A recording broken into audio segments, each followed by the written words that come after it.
Welcome to legend TV. నేను మీ అనిల్. గత ప్రభుత్వాలు ఎంత నిర్లక్ష్యం ఉందనేది ఈరోజైతే గాంధీ భవన్లో అయితే ఒక అమ్మాయి అయితే మెట్లపైన అయితే కూర్చోవడం అయితే జరిగింది. ఆమె కూర్చోవడం గమనించిన ఎమ్మెల్సీ మహేష్ కుమార్ గౌడ్ సార్ అయితే ఆమెతోనైతే అడిగాడు. ఆమె ప్రాబ్లం ఏందనేది కూడా మాట్లాడి తెలుసుకున్నాడు. ఆ అమ్మాయి అసలు ఇక్కడ దాకా రావడానికి గల కారణాలు ఏంటి, అసలు ఇక్కడ దాకా ఎందుకు వచ్చింది, ఇక్కడ మెట్ల మీద కూర్చోవాల్సిన పరిస్థితి ఏంది, గత ప్రభుత్వం ఆమెకి ఏం చేయలేదు, అసలు ఆమె ఉన్న పొజిషన్ ఏంటి అనేది ఆమె మాటల్లో తెలుసుకుందాం. అమ్మ, మీ పేరేం పేరు? జయశ్రీ, ఎక్కడ నుండి వచ్చారు? మేడ్చల్ డిస్ట్రిక్ట్ నాగారం.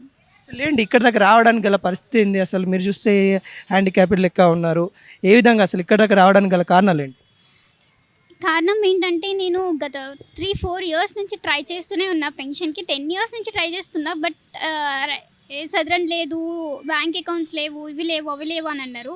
అన్నీ వచ్చాక కూడా 3 ఇయర్స్ నుంచి చాలా తిప్పించుకున్నారు. కలెక్టర్ ఆఫీస్ అని, మల్కాజ్గిరి అని, మున్సిపల్ ఆఫీస్ అని, అన్ని ఎక్కడికి వెళ్ళినా సర్వర్స్ ప్రాబ్లం, లేకపోతే వెబ్సైట్స్ ఓపెన్ అవ్వలేదు, మేము ఏం చేయలేము అని అంటున్నారు.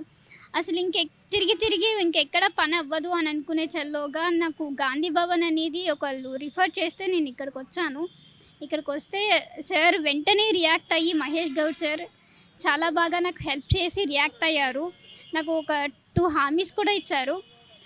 Ration card and pension sanction చేస్తానని హామీ ఇచ్చారు. ఇప్పటివరకు మీకు పెన్షన్ కూడా రావట్లేదు, లేకుంటే రేషన్ కార్డు కూడా లేదా?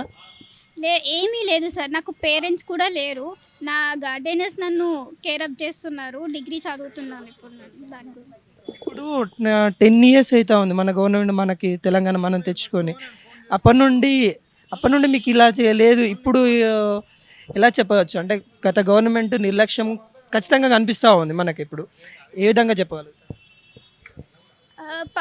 4 ఇయర్స్ బ్యాక్ గవర్నమెంట్కి ఇప్పుడు గవర్నమెంట్కి చాలా చేంజెస్ ఉన్నాయి. ఎందుకంటే అప్పుడు కేసీఆర్ సార్ నేను ఎంత తిరిగిన వాళ్ళు నన్ను తిట్టి పంపించారే కానీ ఎక్కడ పని అయితే వర్క్ అయితే అవ్వలేదు.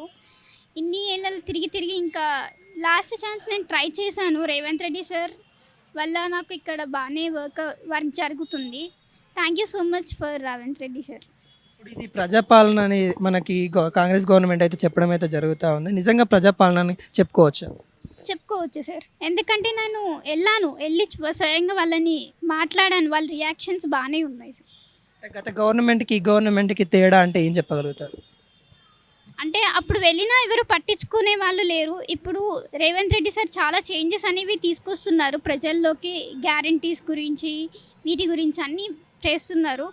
సో నాలాగే ఇంకా చాలామంది ఉంటారు కదా, వాళ్ళకు కూడా హెల్ప్ చేస్తారని కోరుకుంటూ ఈ ఈ సందర్భంగా రేవంత్ రెడ్డి సార్ గారు కానీ, లేకుంటే ఇప్పుడున్న రాజకీయ నాయకులకు కానీ చెప్పాలంటే ఏం చెప్పదలుచుకున్నారు? అంటే ఇంకా హెల్ప్ చేయమని అంటారా? ఇంకా ఏమన్నా చెప్పగలుగుతారు? అంటే మీకు ఏమన్నా ఇంకా నీడ్స్ ఏమన్నా ఉన్నాయా? నీడ్స్ ఉన్నాయి సార్. జాబ్ నేను ఇప్పుడు డిగ్రీ ఫైనల్ ఇయర్ చదువుతున్నాను. అందుకని నేను ఫర్దర్ జాబ్ కోసం ట్రై చేస్తున్నాను.